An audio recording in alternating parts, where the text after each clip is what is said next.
আসসালামু আলাইকুম ওয়া রাহমাতুল্লাহি ওয়া বারাকাতুহু। সবাই কেমন আছেন? কি অবস্থা? পুরুষের জীবন এত সহজ না।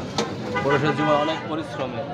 সবাই হয়তো ছুটির দিনে ঘুমায়, আর ছুটির দিনে কিছু কিছু মানুষ আছে যারা পরিশ্রম করে।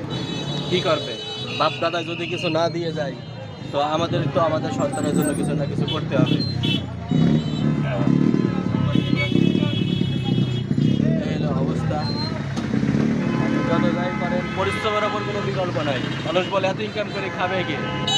আরে ভাই, এত ইনকাম করে থাকে কই? ঢাকা শহরে ফ্যামিলি নিয়ে চলতে গেলে ইউজ পরিমাণ খরচ, ঠিক আছে?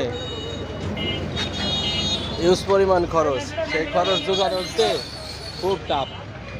তাই দেখা যাচ্ছে যে অনেক কিছুই করা লাগে। তো যাই হোক, সবাই ভালো থাকেন। আল্লাহ হাফেজ। আমার জন্য দোয়া করবেন।